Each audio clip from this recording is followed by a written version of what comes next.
فیصلہ تو اوپر سے آئے گا. تو چاروں ناچار اب آپ کو ماننا تو پڑے گا اور مجھے برداشت کرنا. ماشاءاللہ. آج ہماری یہ پہلی تعارفی نشست ہے. گجرانوالہ میرے لیے کنیا نہیں ہے. مجھے یاد ہے کہ شاید چند دن مجھے دھرنوں کے دوران بھی گجرانوالہ آنے کا موقع ملا تھا تنظیمی طور پر. باقاعدہ میری ذمہ داری تھی نہیں تھی مگر ایمرجنسی کچھ دنوں کے لیے میں آیا تھا. اور پھر اس سے ہٹ کر دروس عرفان القرآن اور مختلف مواقع پر خطابات کرنے کے لیے تو کبھی بھی رابطہ منقطع نہیں ہوا. یہ سلسلہ چلتا ہے. ویسے میں نے یہ دیکھا ہے کہ خطابت کرنے والی نوکری بڑی شاندار ہے. لوگ بڑے پروٹوکول سے بلاتے بھی ہیں, اچھا کھانا بھی کھلاتے ہیں, پھر اس کے بعد تقریر بھی بیٹھ کے گھنٹہ ڈیڑھ گھنٹہ سن لیتے, جاتے ہوئے نذرانہ بھی دیتے. مگر یہ جو تنظیمی کام ہے نا, یہ بڑا ٹف کام ہے. اس میں لوگوں کی باتیں سننا پڑتی ہیں. ایک کو منا کر سیدھا کریں تو دوسرے کا رخ بگڑ جاتا ہے. ایک کو سیدھا کریں تو کوئی یوتھ والے اور دوسری طرف چلے جاتے ہیں. مگر میں جس نتیجے پہ پہنچا ہوں نا کہ سچی بات یہ ہے کہ حقیقت میں کرنے والا کام یہی ہے. اور میں اسے اپنی خوش نصیبی اور سعادت سمجھتا ہوں کہ حضور شیخ الاسلام نے مجھے سینٹرل پنجاب اور لاہور کی ذمہ داری تفویض کی. ایک بات یاد رکھ لیں کہ انقلاب کا سرچشمہ اسی خطے سے لاہور اور سینٹرل پنجاب کو ملا لیں تو کل پاکستان کا یہ کم و بیش لگ بھگ 1/3 بنتا ہے. بنتا ہے 1/3. اور آپ اس بات سے بھی آگاہ ہیں کیونکہ شمالی پنجاب کو تو میں دیکھ آیا, غریب لوگ, دور دور تک آبادی ہوئی. آپ بکھر چلے جائیں, میاں والی چلے جائیں, خوشاب میں چلے جائیں, کئی کئی میلوں تک ان کی آبادی نظر آتی. یہ جو ایریا ہے نا سینٹرل پنجاب, یہ پاپولیٹڈ ایریا بھی ہے, گنجان آباد علاقہ ہے. یہاں وسائل بھی لوگوں کے پاس زیادہ ہیں. اور پاکستان کا اگر ریچسٹ ایریا ہے وہ یہی آپ کا گجرانوالہ ڈویژن. پھر لاہور اس میں شامل ہے, پھر اس کے بعد فیصل آباد اس زون کے اندر شامل ہے. اور تحریکی اعتبار سے بھی دیکھیں تو ہماری تحریک کا جو ریچسٹ ایریا ہے وہ یہی ایریا بنتا ہے کہ جس ایریا میں خود مرکز موجود ہے. مرکزی قیادت کو یہاں وزٹس کرنے میں کوئی زیادہ لمبا چوڑا سفر نہیں طے کرنا پڑتا, اور گاہے بگاہے آتے رہتے ہیں. اور حضور شیخ الاسلام کے جس کثرت کے ساتھ وزٹس ان علاقوں میں ہوئے ہیں شاید دور دراز کے علاقوں میں نہیں ہو سکتے.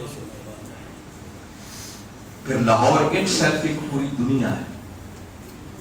تو میں اس بات کو بخوبی دیکھ رہا ہوں کہ انشاءاللہ اللہ نے چاہا تو انقلاب کا چشمہ یہاں سے پھوٹے گا, اور وہ وقت بہت جلد آئے گا جب حضور شیخ الاسلام کی آنکھوں کے سامنے اس دھرتی پر مستقبل انقلاب کا سورج. آج کی اس پہلی تعارفی نشست کے اندر میں سوچ رہا تھا کہ آپ سے کیا بات کروں. دیکھیے, اس وقت کائنات کے اندر حضور شیخ الاسلام کے پائے کی کوئی شخصیت نہیں. میں اس کی تفصیل میں نہیں جاتا چونکہ باتیں اور کافی ساری آپ سے کرنی ہیں. جس پہلو کے اعتبار سے بھی دیکھیں نا, وہ پہلو گن نہیں رہا. اللہ نے اس صدی کے اندر ان کو لاجواب بنایا, اور ہماری خوش نصیبی ہے کہ اللہ رب العزت نے اس صدی کے اندر ایسی عظیم ہستی کے ساتھ ہمیں منسلک. ہم اپنی عقل کے گھوڑے جتنے بھی دوڑا لیں کہ وہ کتنی بڑی نعمت ہے. میں علی وجہ البصیرت یہ کہہ رہا ہوں کہ حضور شیخ الاسلام کے مقام کا اندازہ ہم کر ہی نہیں سکتے. وہ جو کسی نے کہا ہے نا تاجدار کائنات صلی اللہ علیہ وسلم کی نسبت کہ خدا کی غیرت نے ڈال رکھے ہیں تجھ پہ 70,000 جہاں میں لاکھوں ہی دور بنتے جو ایک بھی اٹھتا حجاب کی راہ. آقا کی اس شان کا فیض بھی ہمارے قائد کو دیا. ہم ان کے مقام کو نہیں سمجھ سکتے. معلوم نہیں ہے کتنے پردوں کے اندر اللہ نے ان کو چھپا رکھا ہے. ہر کوئی اپنی اپنی عقل کے مطابق ان کو سمجھتا ہے اور ان سے اپنی عقیدت اور محبت کا اظہار. مگر آج ایک بڑا اہم رخ اور اہم پہلو میں آپ کے سامنے رکھنا چاہ رہا ہوں کہ ان سے ہم نسبت پر جو فخر کرتے ہیں وہ کیوں کرتے ہیں. یہ بات بڑی توجہ طلب ہے. اللہ رب العزت نے قرآن پاک کے اندر 3 مقامات پر سیم کلمات میں اپنا تعارف کرایا اور بات یوں شروع کی، فرمایا هو العزیز۔ اتنے کلمات پر رک کے غور کریں تو اس کا معنی ہے باری تعالیٰ فرما رہے ہیں کہ اللہ وہ ہے، جس کا مطلب یہ ہے فوراً انسان سمجھ جاتا ہے کہ باری تعالیٰ آگے بتانا چاہتے ہیں کہ اللہ کون ہے۔ اور ان مقامات پر باری تعالیٰ نے اپنے تعارف میں جو سب سے پہلی بات کی ہے، فرمایا هو الذی ارسل رسولہ، اللہ وہ ہے جس نے اپنے رسول کو بھیجا۔ اس کا مطلب کہ باری تعالیٰ فرما رہے ہیں کہ لوگوں اس کائنات کے اندر میرا سب سے بڑا تعارف اور میرا سب سے بڑا انٹروڈکشن وہ خود ذات محمد مصطفیٰ صلی اللہ علیہ وسلم۔ مجھے جاننا چاہتے ہو تو میرے محبوب کو جاننے کی کوشش کرو، مجھے پہچاننا چاہتے ہو تو میرے مصطفیٰ کو پہچاننے کی کوشش کرو، میری بارگاہ تک رسائی چاہتے ہو تو میرے مصطفیٰ کے قدموں تک پہنچنے کی کوشش کرو، کیونکہ اس کائنات میں میرا حوالہ اور میرا تعارف میرے مصطفیٰ سے بڑھ کر اور کچھ نہیں۔ پھر جس محبوب کو اس نے اپنا تعارف بنایا، پھر آگے ان کے تعارف میں 2 باتیں فرمایا، یہ سن لو وہ ہستی کون ہے۔ ان کے لیے آگے فرمایا بالہدی و دین الحق، فرمایا جس رسول کو میں نے اپنا تعارف بنایا ہے، سن لے ان کو میں نے 2 نعمتوں سے نواز کر بھیجا ہے۔ ایک نعمت یہ کہ ان کو میں نے خود اپنی بارگاہ سے ہدایت سے مزین اور آراستہ کر کے بالہدا، ہدایت کے ساتھ بھیجا ہے، جس میں ایک ایمان افروز بات ایک جملے میں کہنا چاہ رہا ہوں۔ اس کا مطلب یہ ہے کہ باری تعالیٰ یہ پیغام دینا چاہ رہے ہیں کہ جس محبوب کو خود میں نے ہدایت سے مزین کر دیا ہو، اب یہاں آ کر انہیں کسی کے سامنے زانوے تلمس طے کرنے کی ضرورت، اب وہ کسی سے ہدایت لینے کے لیے نہیں آ رہے بلکہ پوری کائنات کو ہدایت بانٹنے کے لیے آ رہے۔ اور ساتھ آگے فرمایا بدین الحق، اور پھر میں نے ان کو ایک دین حق عطا کر دیا۔ دین حق سے مراد دین اسلام ہے۔ اسلام ایک مکمل ضابطہ حیات ہے۔ انسانوں کو اللہ رب العزت نے جو زندگی گزارنے کا دستور عطا کیا ہے، اس دستور حیات کا نام ہے اسلام، اور اسی کو باری تعالیٰ نے دین حق کہا۔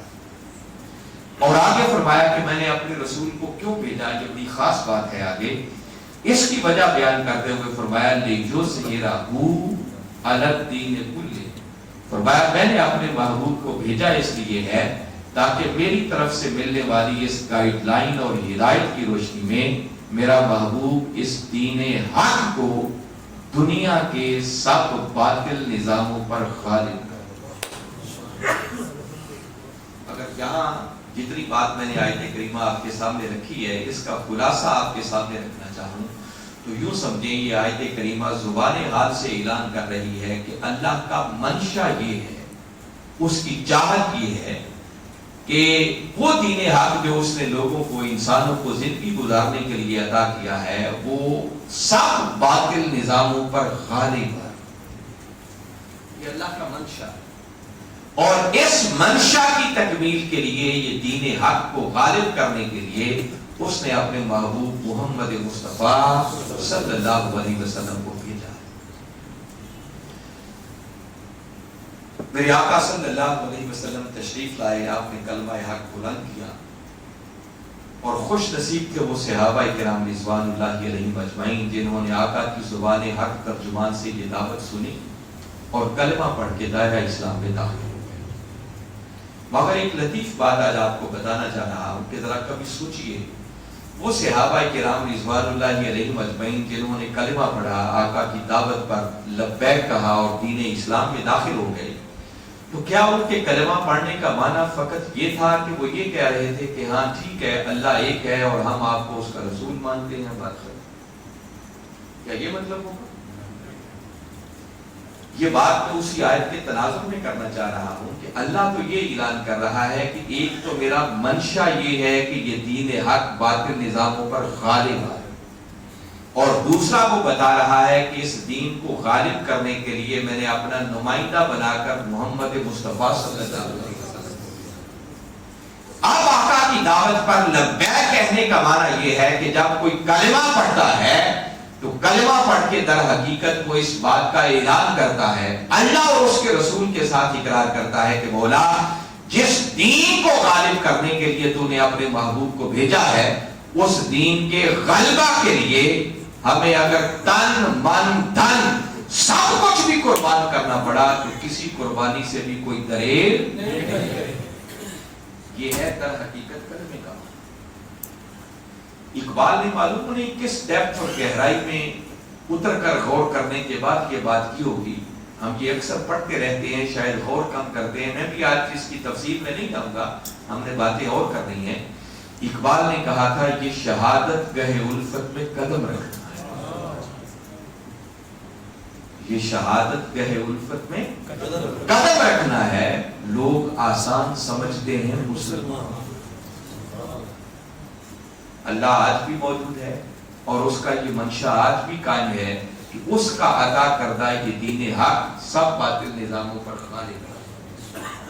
کمری والے آقا صلی اللہ علیہ وسلم ظاہری طور پر پردہ فرما گئے ہیں، مگر گنبد خضرا کے اندر آج بھی وہ اس شان کے ساتھ اپنے ظاہری جسم کے ساتھ جلوہ افروز ہیں کہ وہاں رہ کر بھی ہر وقت وہ ایک ایک امتی کے احوال سے باخبر ہیں۔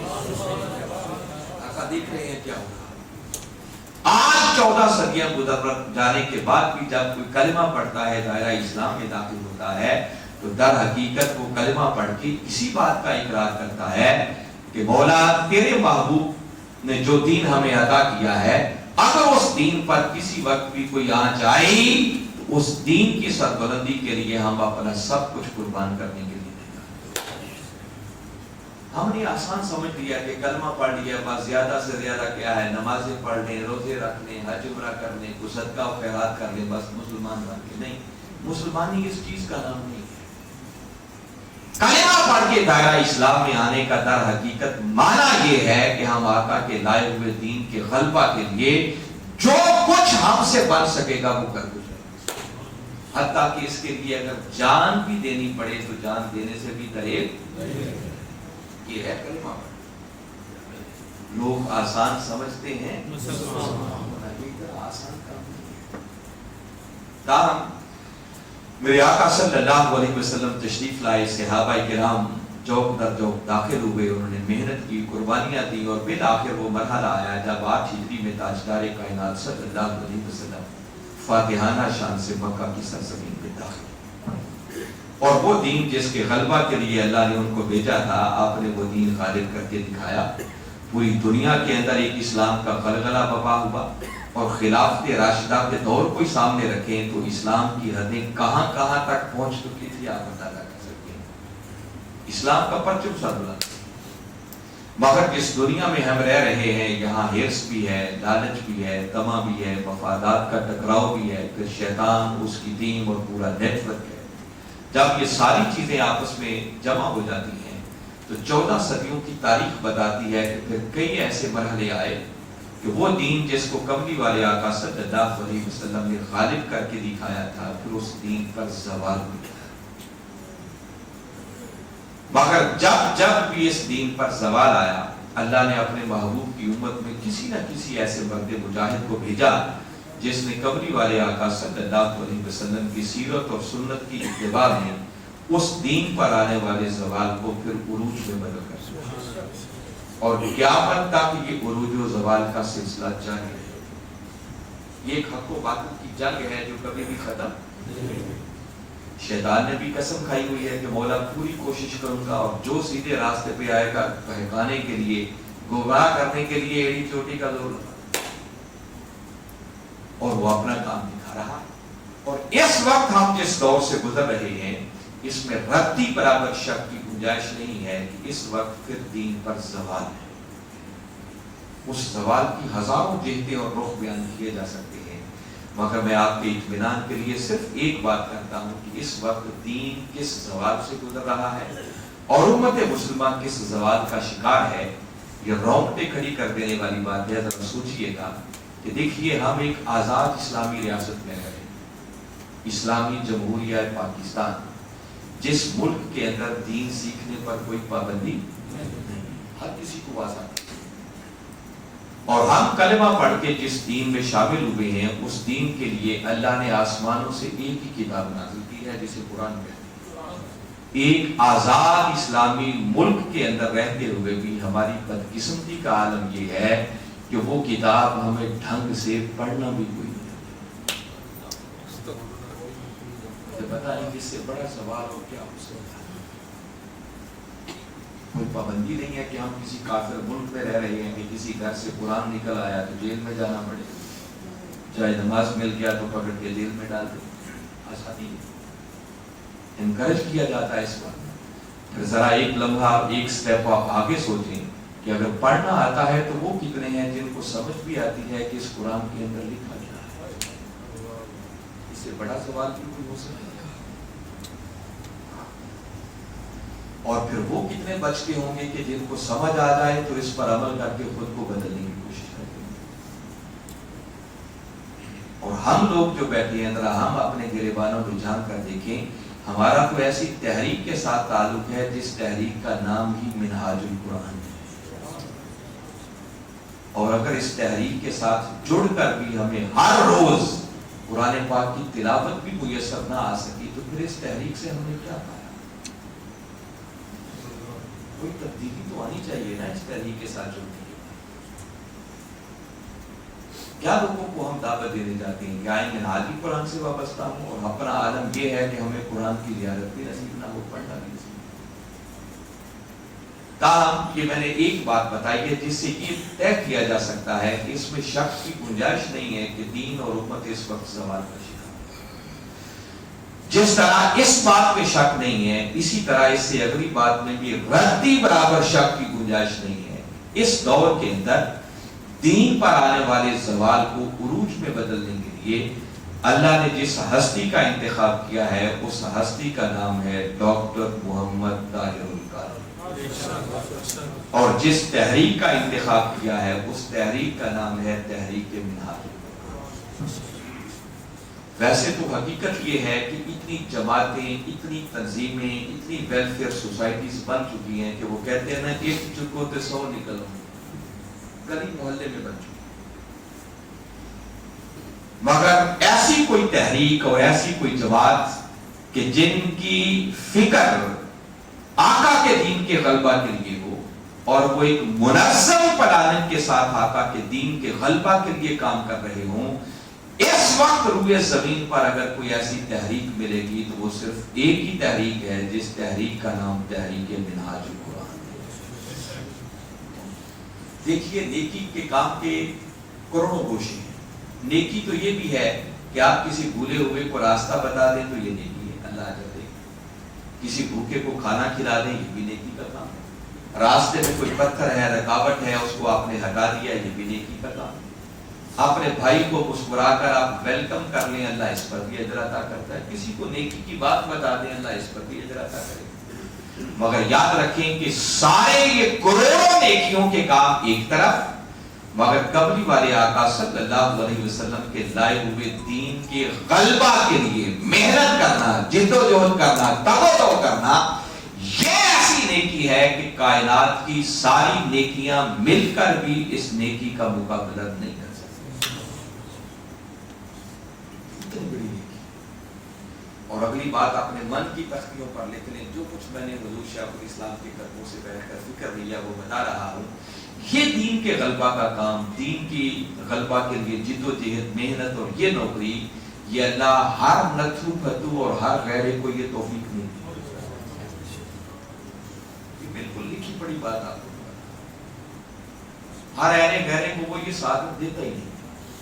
اپنے دین کے غلبہ کی نوکری کا کام اللہ فقط اس خوش نصیب کو عطا کرتا ہے جسے پہلے وہ اپنا محبوب بناتا ہے، اس سے ہٹ کر کسی اور کو یہ سعادت نہیں۔ آپ کبھی سورہ مائدہ کو پڑھیں، 53ویں آیت ہے، باری تعالیٰ نے فرمایا یا ایھا الذین آمنوا من یرتد منکم عن دینہ فسوف یأتی اللہ بقوم، فرمایا اے ایمان والو اگر تم میرے دین کی نوکری سے منہ پھیر لو گے تو میرا دین تمہارا محتاج نہیں، تمہاری جگہ اور لوگوں کو لے آؤ، ان سے اپنے دین کے غلبہ کا کام ہوگا، دین کی نوکری کا کام ہوگا۔ اچھا مولا جن سے تو کام لے گا وہ ہوں گے کیسے؟ باری تعالیٰ نے جب ان کا تعارف کروایا نا تو ان کے تعارف میں جو پہلی بات کی ہے فرمایا یحبہم، وہ ایسے ہوں گے کہ اللہ ان سے محبت کرتا ہے، وہ اللہ سے محبت کرتے ہوں گے، اس کو دوسرے نمبر پر، جس کا مطلب کہ اللہ ان کو محبوب پہلے بناتا ہے اور ان کو دین کی نوکری کی توفیق۔ اور اس پر ایک ایمان افروز بات آپ کو بتاؤں، آپ کبھی سوچیں اس کائنات میں ہمارے آقا صلی اللہ علیہ وسلم سے بڑھ کر بھی کوئی اللہ کا محبوب ہوگا؟ جی کوئی نہیں ہے نا۔ تو کیا خیال ہے اللہ نے ان کو محبوب پہلے بنایا تھا یا دین کے غلبہ کی نوکری کا کام پہلے سونپا تھا؟ جی محبوب پہلے بنایا، جس کا مطلب کہ وہ محبوب پہلے بناتا ہے، دین کی نوکری کا کام اسے پاتا۔ اور قائد محترم کے ساتھ اور حضور شیخ الاسلام کے ساتھ نسبت پر ہمیں فخر اس لیے ہے کہ ان کے ساتھ جڑ جانے کی وجہ سے اللہ نے ہمیں بھی دین کے غلبہ کی کام کرنے والے لوگوں میں شامل کیا۔ این سعادت بزور بازو طاقت کے زور سے یہ نوکری ہے۔ میں نے خود حضور شیخ الاسلام کی زبان اقدس سے براہ راست یہ بات سنی۔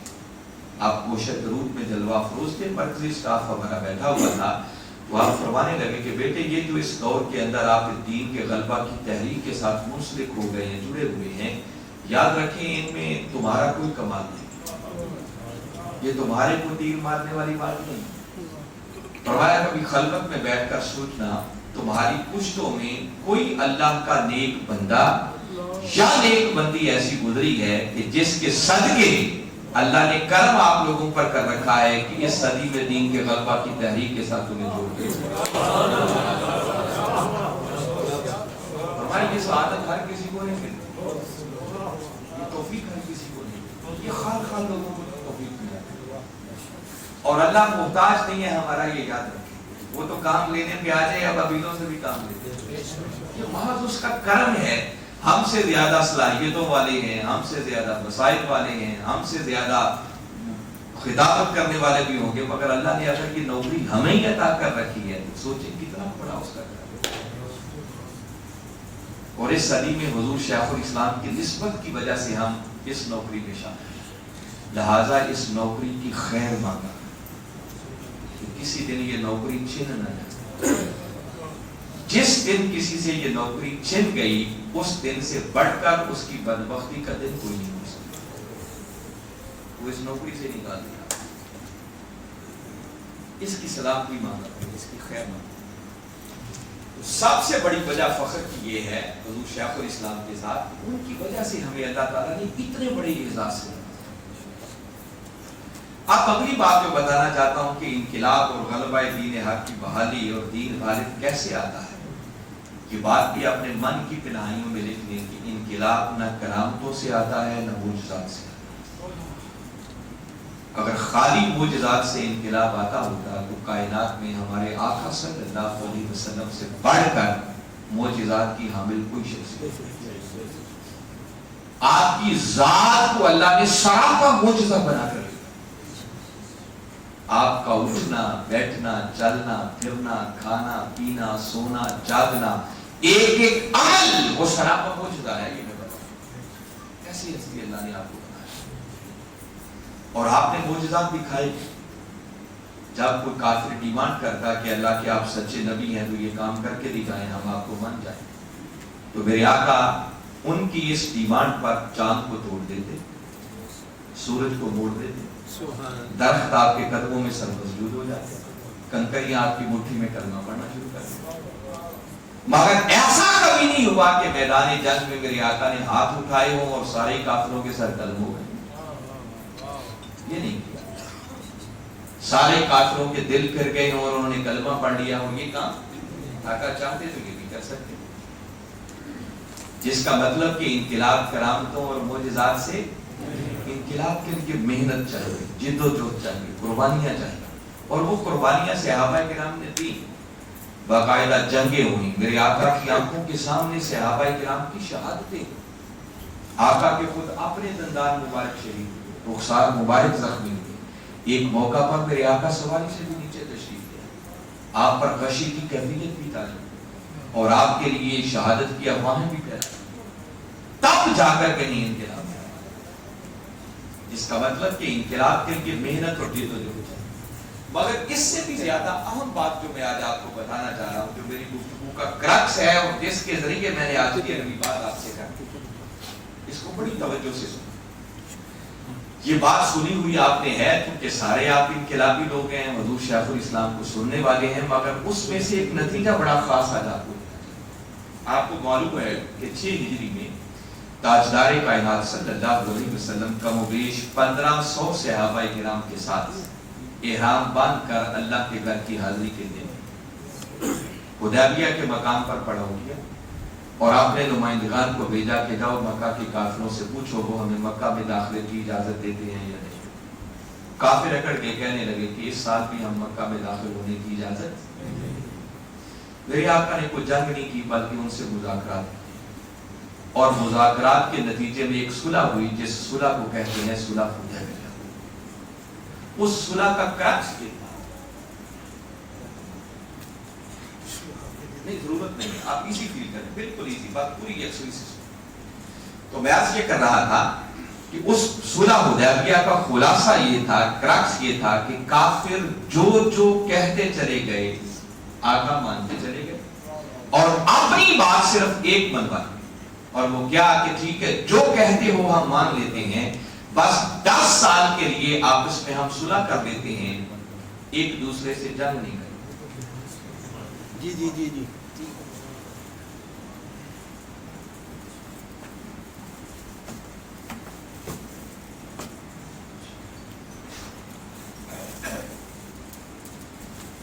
یہ جو ایک بات میرے آقا صلی اللہ علیہ وسلم نے منوائی، اس کے لیے کیا کیا کچھ ماننا پڑا، میں وہ تفسیر میں تو نہیں جا رہا۔ اب دیکھیں انہوں نے پہلی ڈیمانڈ یہ رکھی کہ ٹھیک ہے 10 سال کے لیے صلح کریں گے، مگر ہمارا پہلا تقاضا یہ ہے کہ ہمیں اس سے غرض نہیں ہے کہ آپ نے ان کو خوشخبری سنائی ہے کہ میں نے خواب دیکھا، احرام باندھ کے آئے کھڑے ہیں، ہم واپس کیسے جائیں۔ پہلا تقاضا یہ ہے کہ اس سال آپ آگے نہیں جا سکتے، یہیں سے واپس جائیں۔ ریاضہ نے فرمایا ٹھیک ہے چلیے، اور یہ کوئی معمولی بات نہیں، بڑی کڑی شرط تھی۔ اور آقا نے صحابہ کرام کو جو خوشخبری سنائی تھی تو سوچیں آقا کے ذہن میں بھی خیال تو آیا ہوگا نا کہ صحابہ کرام میرے بارے میں اب کیا سوچیں۔ نبی کا خواب کوئی عام خواب نہیں، وہ اللہ کی وحی ہوتی۔ میں ٹھیک ہے چلے جائیں، کہنے لگے اچھا 10 سال کے لیے صلح کر لیتے ہیں، مگر شرط یہ ہے کہ اگر ان 10 سالوں میں کسی کافر نے کلمہ پڑھا اور مکہ چھوڑ کر مدینہ آیا تو آپ پابند ہوں گے کہ اسے واپس ہمارے سپرد کریں۔ میرے آقا نے فرمایا کر دیں گے، اور ساتھ ہی کہنے لگے کہ اگر ان 10 سالوں میں کسی مسلمان نے اپنا دین چھوڑا اور مدینہ چھوڑ کے مکہ آیا تو ہم اسے واپس کوئی نہیں کریں۔ یہ ذرا سوچیں کتوں کو بنتا ہے اس بات میں، آقا نے فرمایا نہ کریں۔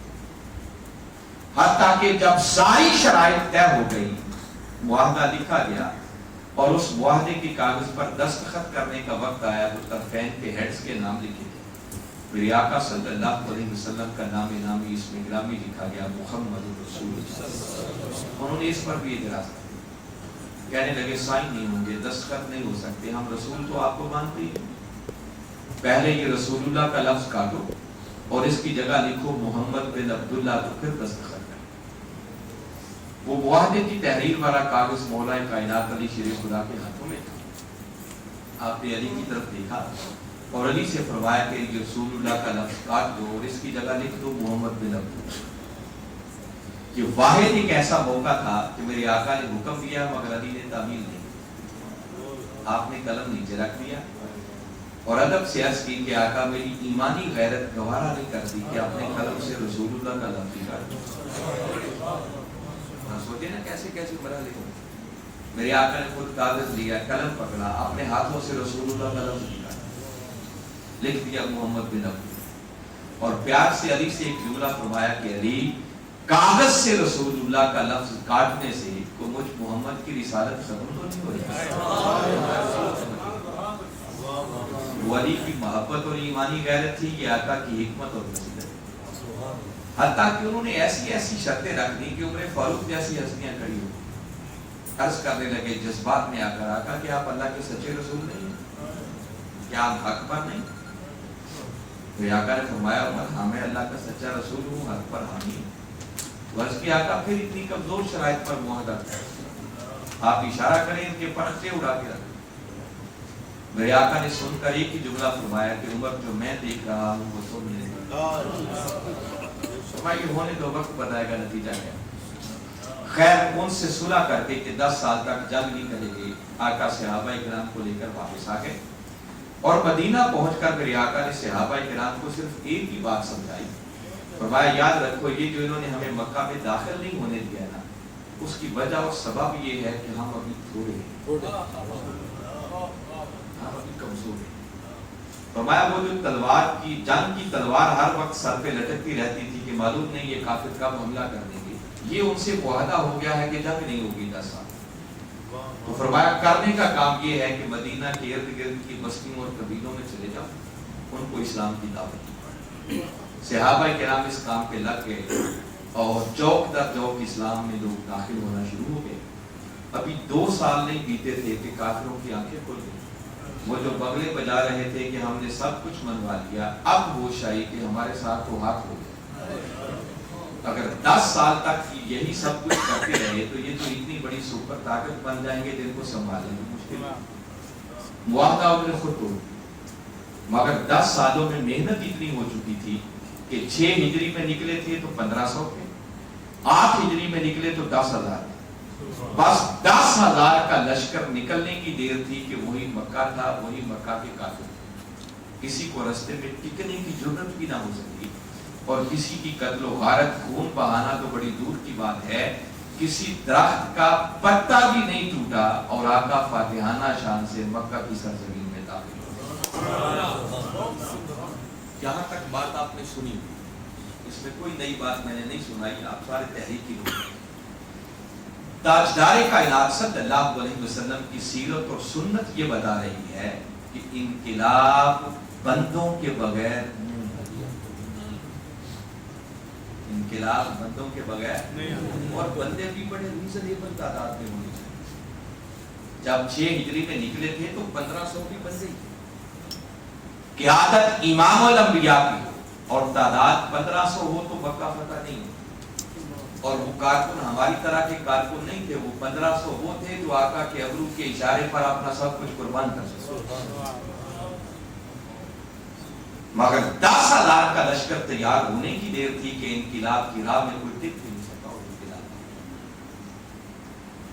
ہم اسلام آباد گئے تھے 2014، خالی ہاتھ واپس آئے۔